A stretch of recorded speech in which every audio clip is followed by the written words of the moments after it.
दोस्तों आज पेश है बेचा हुआ खजाना। ये कवर चित्र है दोस्तों। सिटी म्यूजियम में पहुंचने से एकांत ही मोटरसाइकिलें की गति अचानक रूप से बढ़ गई। निकट पहुंचने और मंजिल था वह सिटी म्यूजियम जहां सुरक्षाकर्मी उस दस्ते को देखकर चौंक पड़ा। अरे यह तो साइकिल गैंग लगता है। खतरा अलर्ट। और सुरक्षाकर्मियों ने गनें तेजी से साथ ऊपर उठी और इसी के साथ वैन की छत से ढक्कन सरका और रॉकेट लॉन्चर एक नकाबपोश दृष्टि गोचर हुआ। रॉकेट दागो जल्दी। और गार्ड्स की गनों हवा में उड़ गई। खतरा। और मोटरसाइकिल गेट के भीतर प्रविष्ट हो गई। मोटरसाइकिल गैंग के प्रत्येक मोटरसाइकिल पर लगे विशेष टैंक से जुड़े पाइपों से काला धुआं निकलने लगा और मुख्य गेट म्यूजियम के द्वार पर खड़े सुरक्षा कर्मियों में खलबली मच गई। लुटेरे फायर। और छत पर खड़े गार्ड ने मशीन गन गर्ज उठी, लेकिन एक भी मोटरसाइकिल धराशायी न हुआ, कारण थी बुलेट प्रूफ पोशाकें। जबकि नीचे से गोली बरस रही थी तो इसी पल वैन की छत से रॉकेट लॉन्चर का कहर दूसरे दरवाजे पर टूटा। एक एक करके सभी मोटरसाइकिल म्यूजियम में घुस गई और मोटरसाइकिल विशेष पाइपों का धुआं निकलना बंद हो गया। Very good, great. और भीतर दो नकाबपोश एक संदूक के साथ भीतर घुसे। जल्दी जल्दी शीशे के इस बने को तोड़ो और सारा माल इस संदूक में भर लो। बाहर धुएं के प्रभाव से म्यूजियम में उपस्थित सभी गार्ड बेहोश हो चुके थे या मारे जा चुके थे, जबकि भीतर एक महानतम लूट जारी थी। वह ये हीरे की बनी अपनी बीवी को प्रेजेंट करूंगा। जरूर करना लेकिन पहले इस संदूक के हवाले करो। और इस म्यूजियम की छत पर ओह, लगता है म्यूजियम पर उन पर कब्जा कर लिया है। मुझे वायरलेस से हेडक्वार्टर सूचना भेजनी चाहिए। और 10 मिनट पश्चात ही काफिला बाहर निकल पड़ा। मिशन कामयाब, लेकिन वह इमारत चारों ओर से घेर लिया गया था। अब ये बाहर आने को तैयार है, लेकिन बाहर आते ही गोलियों ने उनका स्वागत किया और वैन से रॉकेट छूटा निकला। मोटरसाइकिल पेट्रोल टैंकों पर फायर करो। धड़ाम धड़ाम धड़ाम। लेकिन गोले बरसाती वैन बाहर भागो। सावधान, लुटेरों की वैन रोड नंबर 10 की तरफ रोमन चर्च की उपलब्ध खंडों की ओर जा रही है। नंबर नोट करो, हम रास्ता ब्लॉक कर रहा है। और ड्राइवर जीप को पीछे दौड़ाओ। Yes sir. वैन में सवार 4 लुटेरे। विलियम, मेरा विचार है माल यहीं कहीं छिपा देना चाहिए। मैं भी यही चाहता हूँ। और फिर पुलिस के आने से पहले इसका जल्दी इंतजाम करो। उधर झाड़ियाँ घनी है। और दो ने मिलकर संदूक को छिपा दिया। संदूक कहीं भी दिखाई नहीं पड़ रही है। इधर आने की संभावना कम है। ध्यान रखना, रोमन चर्च खंडर के दाहिने और माल है। अब जल्दी आओ। और फिर दोनों ने सिर ही वैन में सवार होते ही वैन बंदूक की निकली गोली के समान दौड़ी। मर गई पुलिस फोर्स, फंस गई। रॉकेट दागो। और वैन की छत वाला दरवाज़ा खुल रहा है। फायर लॉन्चर दिखाई पड़ रहा है, लेकिन फायर पहले पुलिस वाले की तरफ से हुआ और अचानक निशाना एक गोली राकेट की नाल में जा घुसी और भीतर रॉकेट बम दागने की प्रतीक्षा में था। गोली से बम से टकराने से भीषण विस्फोट हो गया और वैन के परकचे में बदल गई। और कुछ देर बाद वो इस और कुछ देर बाद सर, इनसे लूट का माल कहीं नहीं है लगता क्या? लेकिन लूट का माल तो इसी वैन में होना चाहिए था। और जब मामला शांत पड़ गया, पुलिस जली हुई वैन और लाशों को ले के निकल चली गई। वैन में कोई लुटेरा जीवित नहीं बचा। जब यह एक केवल राज है। मैं जानता हूँ लुटेरे एक संदूक झाड़ियों में छिपाया था, लेकिन देवदास देवनाथ यह गलत सोच रहा था।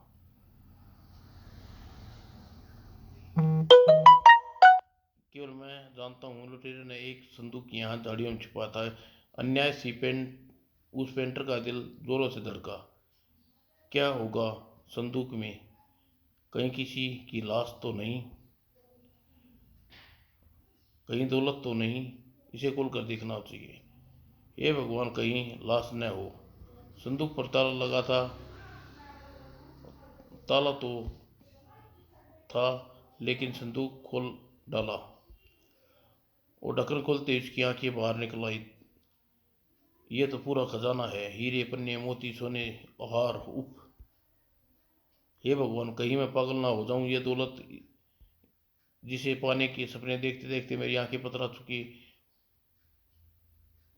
इसी दौलत के अभाव में मेरी बीवी मुझे छोड़कर नेपाल चली गई। मेरी मासूम बच्ची मुझसे छिन गई। यह दौलत अब मेरी है, किसी को नहीं दूंगा, किसी को नहीं। हा हा हा हा। वैन का एक लुटेरा भी जीवित था उसी रात। कौन है? पुलिस? पुलिस? कुत्तों की आवाज़, भौंकने की आवाज़। दरवाज़ा खुला। दरवाज़ा खोलने पुलिस आली सेशन पेंटर झपटने के लिए मचल रहा था। ओह! धड़कते हुए पुलिसमैन ने भीतर घुसाए। तलाशी लो मकान की। मगर अरे, मगर ये सब अभी पता चल जाएगा। हवलदार ले आओ। तुम चुप करो और सामने आप अपने आप को गिरफ्तार समझो। गिरफ्तार? मगर मेरा जुर्म? हवलदार भीतर दाखिल हुआ। मेरा drawing board, convince, colour brush, इसका तो मुझे ख्याल ही नहीं आया था। क्या नाम है तुम्हारा? देवनाथ। और तुम्हारा सम्मान है देवनाथ? हाँ हाँ। नहीं नहीं नहीं, यह हीरा हमें तुम्हारे इस पेंटिंग के सामान से कुछ दूर ही मिला है। मुझे नहीं पता देवनाथ, यहाँ यह हीरा मिला है, वहाँ निकट ही एक गला घोटे कर मारे गए लुटेरे की लाश, तुम्हारे कदमों के निशान सूंघते हुए यहाँ तक आए हैं। सर, माल कहीं नहीं है। ओह बताओ, वह घायल लुटेरे को मारकर म्यूजियम का माल तुमने कहाँ छिपाया?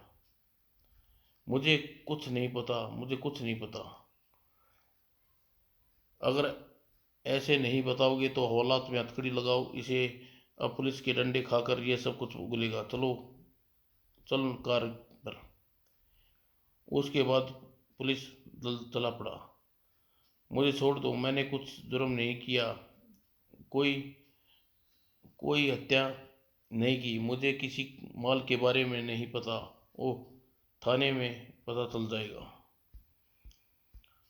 थाने में देव नाय पर थर्ड डिग्री का इस्तेमाल किया। बता कहाँ छुपाया तूने माल? मुझे नहीं पता। 1000 बार कहूँगा, मुझे नहीं पता। और एसपी साहब बुला रहे हैं। ओह, अभी आता हूँ। क्या इंस्पेक्टर पवन कुमार को पता चला?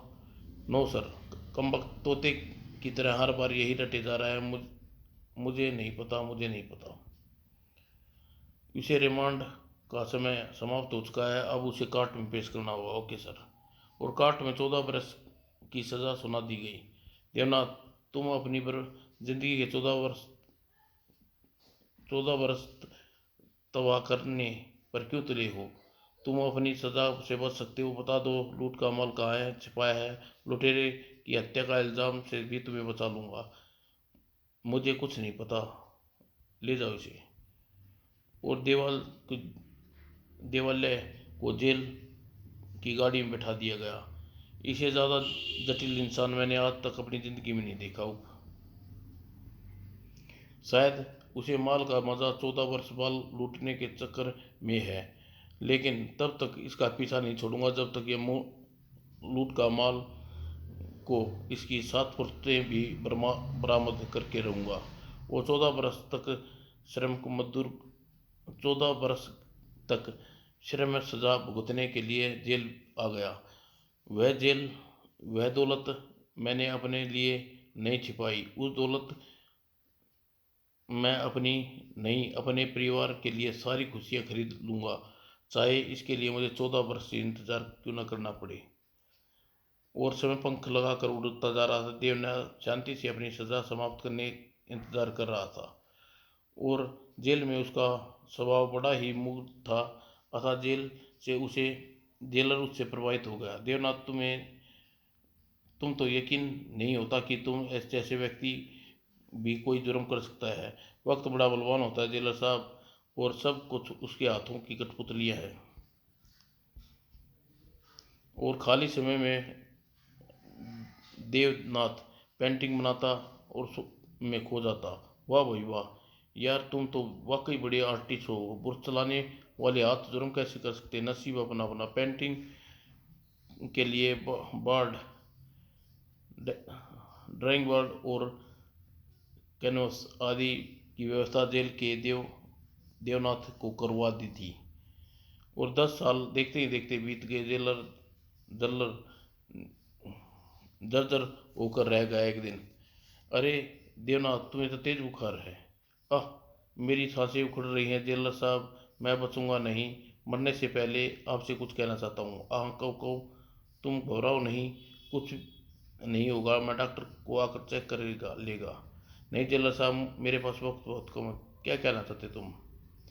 मैं कुछ पेंटिंग बनाई है, उन्हें यहाँ मंगवा दीजिए। और जेलर साहब कुछ देर के लिए बाहर चले गए। और तभी, अरे भाई देव भाई, यार तुम यहाँ पड़े हो। मैं तुम्हें ढूंढता हुआ फिर रहा था। अपने रिहाई का ऑर्डर आ गया है, मैं जानता हूँ रहीम भाई। और रहीम भाई, तुमने मेरा एक छोटा सा काम करना है। हाँ हाँ कहो। यह पत्र डाक के सुपुर्द कर देना। मगर यह तुम्हारा मगर तुम्हारा तो कोई नहीं है। यह पत्र किसको भेज रही हो? अपनी पत्नी और बेटी को। लेकिन इस बात का पता किसी को नहीं चलना चाहिए, क्योंकि मैं नहीं चाहता मेरे जुर्म की परछाई भी मेरी बेटी पर पड़े। तुम यह काम कर दोगे ना रहीम भाई? लो, यह भी कोई कहने की बात है? तुम्हारे लिए तो जाना भी हाजिर है। भगवान तुम्हारा भला करे। अब तुम जाओ। और देवनाथ, ये रही तुम्हारी पेंटिंग। ओह, बताओ क्या कहना चाहती हो? जेलर साहब, मैं चाहता हूँ आप इन पेंटिंग को मेरी पत्नी और मेरी बेटी के पास नेपाल भिजवा दो। तुम्हारी पत्नी और बेटी? लेकिन सच, यह सच है जेलर साहब। और यह भी, मैं एक गरीब पेंटर अपने बुर्श के बल पर अपनी अमीर पत्नी की महत्वाकांक्षाएं पूरे नहीं कर पाया, और वह मुझे छोड़कर मेरी 5 वर्षीय मासूम बेटी दीप्ति के साथ अपने मायके चली गई, नेपाल चली गई।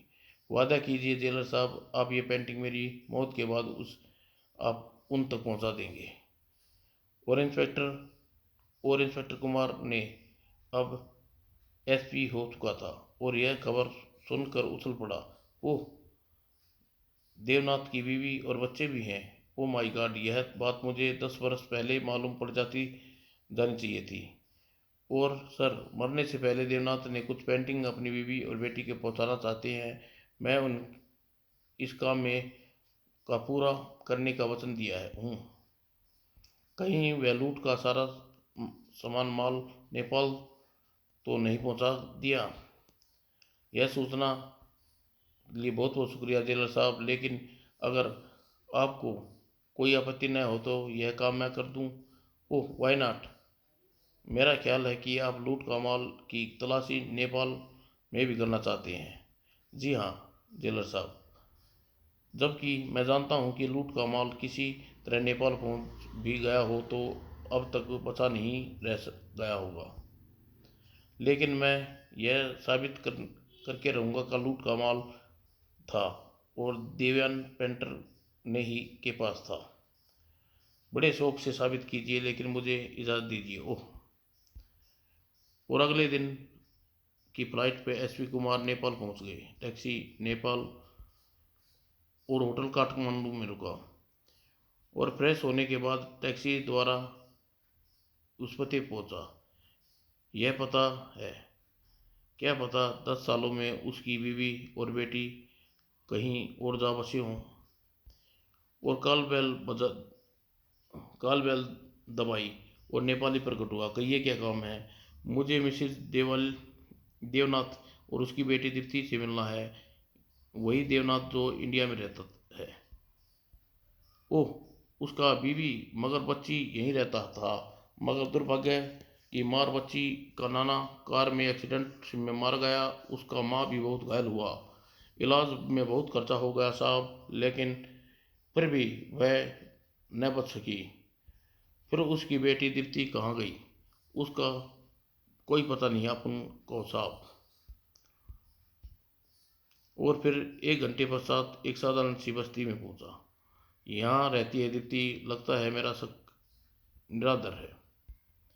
वो दरवाज़ा खुला। निहायत खूबसूरत लड़की। आप, मेरा नाम दीप्ति है, आप किससे मिलना है? ओह, आपसे। एसपी देवनाथ ने दोस्त के रूप में अपना परिचय दिया और पेंटिंग दीप्ति के हवाले करते हुए बोला, ये कुछ पेंटिंग आपके बाबा ने मरने से पहले बनाई थी और यादगार रूप से आपको दे सौंपना चाहते थे। ओह बाबा, लेकिन माँ कहती थी मेरे बाबा जीवित नहीं है। उन्होंने झूठ, इतना बड़ा झूठ माँ ने मुझसे क्यों बोला? आह। और कुछ देर बाद एसपी कुमार इजाज़त लेकर बाहर आ गई और 50 करोड़ का खजाना के मालिक देवाल की बीवी और बेटी इतनी गरीबी जिंदगी नहीं गुजार सकती। हे भगवान, कहीं मुझसे अनजाने में किसी भूल तो नहीं हो गई थी? आह माँ, इतना बड़ा झूठ बोला था। और अभी एसपी कुमार कुछ ही देर हुई थी कि इंडिया से तुम्हारे नाम चिट्ठी। इंडिया से? ओह, बाबा की तो नहीं। वो दीप्ति ने उत्सुकता से चिट्ठी खोली। फिर ये तुम्हें एक पत्र प्राप्त होगा। यह दुनिया में बहुत दूर जा चुका होगा और पेंटिंग तुम तक पहुंचेंगी, दी गई होंगी। इन पेंटिंगों के रूप में एक बहुत बड़ा खजाना तुम्हें सौंपने जा रहा हूँ, जिसे पाने के बाद तुम किसी चीज़ का अभाव नहीं रहेगा। मेरी बेटी को प्यार देना, तुम्हारा देवनाथ। चिट्ठी पढ़ने के बाद दीप्ति की आंखें नम होगी। ओह बाबा, अभागी आपसे अंतिम दर्शन भी ना कर पाई। लेकिन बाबा, यह क्या लिखा है? पेंटिंग के रूप में खजाना। और वह चारों पेंटिंग देख डाली। पेंटिंग से खजाना, शायद बाबा इन्हें बेच करने के लिए कहना चाहते होंगे। अवश्य इनकी मार्केट में अच्छी वैल्यू होगी। और उस पेंटिंग शॉप एक दुकान पर पहुंची। आर्टिकल चीज़ों की कदर नेपाल में केवल एक ही व्यक्ति कर सकता है, वह है सोपरा। कहिए आपकी क्या सेवा कर सकता हूँ? मुझे यह पेंटिंग बेचनी है। वो देखिए, वाह, कितने कितने दाम में? जो आप मुनासिब समझिए। हम 2,000 रुपया देते हैं। सिर्फ 2,000? पूरे नेपाल में मुझसे अधिक पैसा कोई नहीं दे सकता। ठीक है, लेकिन बाबा के खत में लिखा था, इससे मुझे इन रुपयों की ज़रूरत है। अगर कल कॉलेज की फीस जमा करी तो यह लो। और पैसे लेकर वह वापस चल पड़ी। अगले दिन, ओह माफ की संदूक, इस इसमें बाबा का कोई तस्वीर होगी। और संदूक खोला तो तलाशी में एक पत्र मिला। जल्दी ही चिट्ठी को पढ़ना आरंभ करी। प्रिय, मैं जानता हूँ कि कूची के बल पर इतना नहीं कमा सकता, तुम्हें तुम्हारे सिर से पाँव तक जेवरों से लाद दूँ, लेकिन आज मैं 50 करोड़ के खजाने का मालिक बन गया हूँ। मुझे उम्मीद है कि चिट्ठी पाते ही तुम वापस इंडिया लौट आओगी। तुम्हारी दीप्ति को प्यार देना। 50 करोड़ का खजाना! 10 वर्ष पहले बाबा ने 50 करोड़ के खजाने के मालिक बन गया था। उफ! अगर यह खत समय पर मिल गया होता तो बाबा अवश्य ही देख सकती थी। और वह उछली। विश्व समाचार, म्यूजियम में डाका डालने के 50 करोड़ के खजाना लूटा गया, डाकू मारे गए, खजाना चुराने वाली हत्या के गरीब पेंटर देवनाथ की उम्र कैद। और इतना पढ़ते ही पेपर उठाया और म्यूजियम उस खबर को पढ़ने उसकी आंखें फैलती चली गई। Oh my God! इस न्यूज़ को पढ़ने के बाद माँ इंडिया जाने का विचार बिल्कुल त्याग दिया था। इसका मतलब बाबा जेल में थे और पेंटिंग उन्होंने जेल में बनाई होगी। उफ! और इसी क्षण उसके जहन में धमाका सा हुआ। बाबा ये ने भेजी गई 4 पेंटिंग के रूप में खजाना का कहीं न कहीं पेंटिंग के 50 करोड़ का खजाना तो नहीं छिपा था। और दूसरे पल चिंता के साथ बाहर निकली। उन पेंटिंग को अवश्य ही कोई रहस्य होगा। भगवान, मैंने उन्हें अपने आवश्यकता के बेच डाला और खजाना मुझे प्राप्त बेचा हुआ खजाना मुझे प्राप्त करना होगा। टैक्सी 100 पर साफ चल रही है, जल्दी। और जल्दी ही वह पेंटिंग बिक गई होंगी तो मैं उस खजाने को पता लगाकर सरकार के सुपुर्द नहीं कर सकती। मेरी आत्मा एक बोझ सा बना रहेगा। मेरे बाबा के माथे पर लगा हुआ दाग मुझे मिटाना होगा। टैक्सी रुकते ही तूफान की गति से एक और लपकी। अरे मैम साहब, टैक्सी का किराया, तुम यहीं रुको अभी। मैंने आपको वह पेंटिंग कल पेंटिंग बेची थी। हाँ बेची थी। मुझे वह पेंटिंग वापस चाहिए। कि क्या? कितने? किस लिए? वह तो बिक गई। लेकिन क्या बात है? क्या आप बता सकते हैं वे पेंटिंग आपको किससे बेची है? 2 पेंटिंग तो मुझे मुझे पता नहीं, लेकिन वे पेंटिंग आज इंडिया जाने वाली हैं और दी, मिस्टर दीपक उसे आज 1 बजे फ्लाइट से बम्बई ले जा रहे हैं। और दूसरी, इस समय 12:30 बज रहे हैं। ओह! एयरपोर्ट चलो कोई। अरे सुनो, मगर सुनो तो, जल्दी ड्राइवर तेज चलाओ। और एयरपोर्ट पर, ये भगवान, फ्लाइट मिस हो गई तो? मगर मेरा किराया मैम साहब, प्लीज़ मुझे मुंबई जाने वाले विमान में एक पैसेंजर। सॉरी मिस्टर, मुंबई का फ्लाइट तो नो।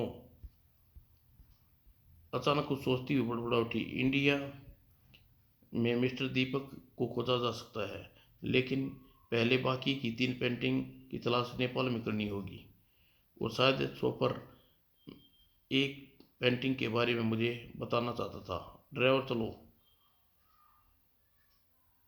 वही वही मैं बताने जा रहा था। खैर सुनो, दूसरी पेंटिंग मिस थापा के पास है, जिन्हें कलात्मक वस्तुओं एकत्रित करने का बहुत शौक है, लेकिन तुम्हें पेंटिंग दे देगा इसमें मुझे शक है।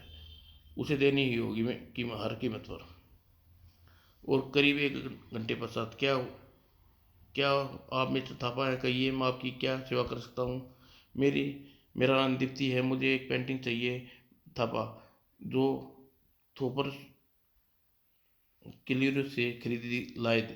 मिस दीप्ति, खरीदी हुई चीज़ दोबारा नहीं बेचा करता, लेकिन मुझे वह पेंटिंग हर कीमत पर चाहिए। कमाल है! क्या जान सकता हूँ वह पेंटिंग आपको क्यों चाहिए? मैं आपको नहीं बता सकती, लेकिन उस पेंटिंग की कीमत खरीदने को तैयार हूँ। आप गलत दरवाजे पर आई हैं। वह पेंटिंग किसी कीमत पर बिकाऊ नहीं है। और इसके साथ ही झटके से दरवाज़ा बंद हो गया। अब मैं क्या करूँगी? यह सनकी निकला। और एक अन्य विचार जेल में क्रोधा। अजीब घन चक्कर लड़की सुबह से चक्कर पर चक्कर काटवा रही है। पता नहीं पर्स में नोट है भी या नहीं। घर चलो। घर किसके? अपने या तुम्हारे? ओह। दीप्ति अपने घर का पता बता दिया। और उसी रात मेन गेट पर चौकीदार पहरा दे रहा है और वह घूमकर पिछवाड़े पहुंची और पिछवाड़े की यह पाइप छत पर जा रहा है और इन्वर्टर के सारे छत पर चली गई और फिर सीढ़ियों से उतर गई और वह सीधी कमरे में पहुंची। पेंटिंग दीवार पर थी। अरे कहाँ गई? उस सनकी बूढ़े ने पेंटिंग अपने कमरे में तो नहीं लगा ली? और खिड़की में झाँक कर भीतर 0 वाट का बल्ब जल रहा था और मेरा अनुमान ठीक था। बूढ़ा गहरी नींद में सो रहा है और खिड़की के भीतर गई। बूढ़े की नींद टूट गई तो वो धड़कते दिलों से फ्रेम से अलग कर ली। अगर मैं थोड़ी देर और यहाँ रही तो मेरा हार्ट फेल हो जाएगा। और दूसरे क्षण खिड़की की ओर लपकी, लेकिन तभी उसे थोड़ी सी चूक हो गई। कौन है? हे भगवान, आखिरी गड़बड़ होगी। चोर चोर चोर। हिलने की गति से कुचाले भरती हुई सीढ़ियों की तरफ लपकी। चोर चोर चोर। वह गया सीढ़ियों की ओर। सीढ़ी छत से, छत के पाइप से, और आधे पाइप से छलांग लगाकर वह नीचे कूद गई और दीवार पार कर गई। वह अंधाधुंध नाक की सीध में दौड़ती चली गई और रुकी तो फिर घर जाकर हप हप हप, भगवान आज मेरी लाज रख ली। और कुछ देर बाद पेंटिंग खोल कर देखी तो तो यह है चारों पेंटिंग जिसमें खजाना छुपा है। रो यानी रोमन चर्च खंडर यहाँ होंगे भारत में। यह पता लगाने के लिए बाकी 3 पेंटिंग भी चाहिए, लेकिन वे मिलेंगी मुझे। और यह सोचते सोचते नींद ने आ गिरा। अगले दिन एयरपोर्ट पर पहुंचे, दीपक के विषय में जानकारी एकत्रित की। इंडिया तो दीपक वाली पेंटिंग ढूंढने में कोई दिक्कत नहीं होगी, उसका पता मुझे एयरपोर्ट काउंटर से मिल जाएगा। फिर उसने एक कप कॉफ़ी और अचानक, हेलो मिस दीप्ति। अरे आप? दीप्ति एक और कॉफ़ी का ऑर्डर दिया। तभी कुमार ने पूछा, आप कुछ परेशान हैं, दिखाई पड़ रही हैं। मुझे बताइए, शायद मैं आपकी कुछ मदद कर सकूं। इसकी मदद लूं या नहीं? उसने मन में एक फैसला करते हुए दीप्ति ने पत्र उसके हाथ में रख दिया। यह पत्र कैसा, इसे पढ़ लीजिए, आपको समझ में आ जाएगा। पत्र पढ़ते ही बुरी तरह उछला। अरे इसका मतलब मैंने ठीक सोचा था, लूट का खजाने की रकम पेंटिंग में है और उनके सौरभ शॉप में बेचा है। ओह, इसका मतलब आप जानते हैं। फिर आप जानते होंगे कि वे पेंटिंग बिक चुकी है और अब उनका मिलना। जानता हूँ, लेकिन अगर मैं पेंटिंग खजाने में होने का संदेह कर रहे थे तो आपने पेंटिंग मुझे क्यों सौंपी? फिर उसी वक्त उसका राज जानने की चेष्टा क्यों नहीं की? दरअसल यह ख्याल बाद में आया था। और पेंटिंग और पेंटिंग पर मुझे शक का समाधान करने के लिए तुमसे मिलने निकल पड़ा, लेकिन राह में सौरभ साहब की पेंटिंग देखकर उछल पड़ा। अरे यह तो वही पेंटिंग है। मैंने दुकान पर पहुंचा। क्या यह पेंटिंग कोई लड़की आपको बेची है? जी हाँ, इकलौती। ये इकलौती नहीं, इसकी 3 पेंटिंग और बेच चुकी है। तब तो चौथी पेंटिंग आप मुझे दे दीजिए, कीमत 1000। यह जानते हुए दीप्ति हमारी प्रशंसा क्या उठी। इसका मतलब एक पेंटिंग आपके पास है? हाँ। बाकी तीन पेंटिंग? तब दीप्ति ने बाकी 2 पेंटिंग के विषय में बता दिया। वो सुनने के बाद वह गंभीर होकर बोला, लेकिन अभी ये चौथी पेंटिंग गायब है और तब तक चारों पेंटिंग नहीं मिल जाती, खजाना नहीं मिलेगा। गुत्थी सुलझ गई क्या? दोनों के चेहरे पर गहन परेशानी के भाव उभरे। एक चौथी पेंटिंग को कहाँ ढूंढा जाए? मिल गई साहब, पेंटिंग मिल गई। क्या? एसपी कुमार का चेहरा 1000 वाट के बल्ब की तरह चमका। यह पेंटिंग कौन लाया? यह रेस्टोरेंट के मालिक मिस्टर जंग बहादुर। उन्हें मिलवाओ प्लीज। और कुछ देर बाद, वो एसपी फ्रॉम इंडिया। क्यों नहीं, आप बड़े शौक से ये पेंटिंग ले जा सकते हैं। और 1 घंटे पश्चात, जिस काम को मैं बहुत मुश्किल समझ रहा था वह बड़ी आसानी से हो गया। मिस्टर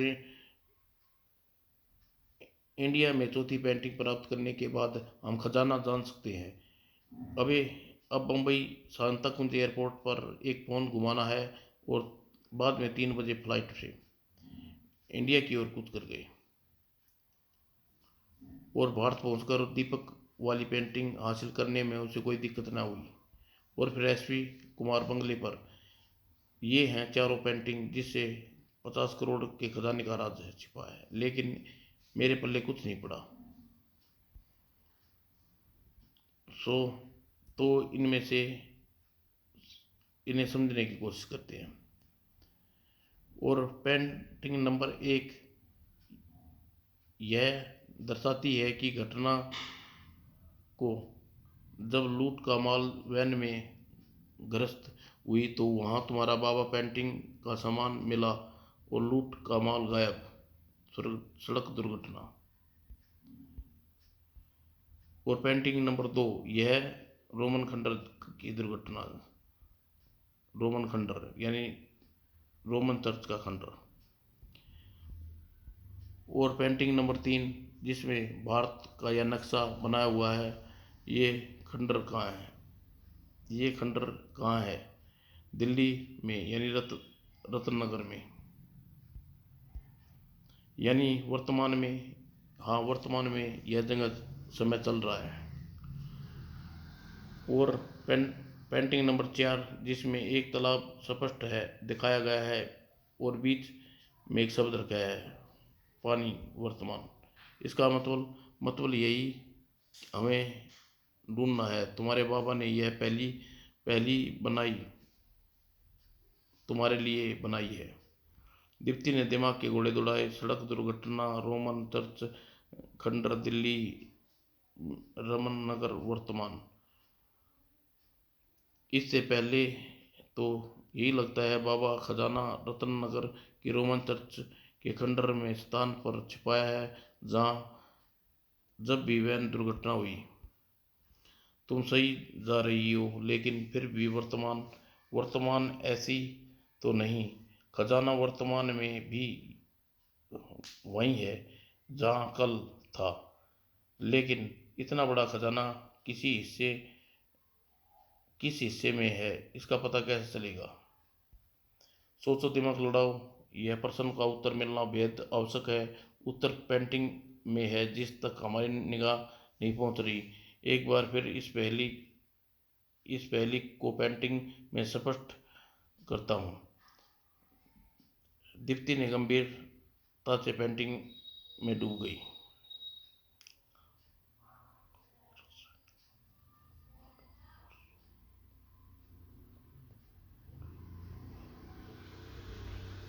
और लगभग 1 घंटे पश्चात वह उछल पड़ी। अरे क्या हुआ?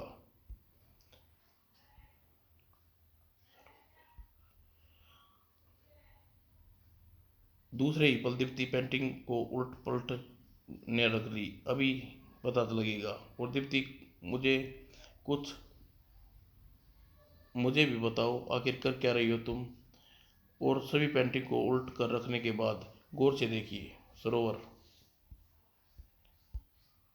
और इसी कुमार की आंखें चमक गई। Thank you, Marvels. सचमुच तुम पहली का हल कर लिया। सरोवर, खजाना खंडर में बने सरोवर में है और खंडर के सरोवर से खजाने का बक्सा निकाल लिया गया। यह रहा खजाना।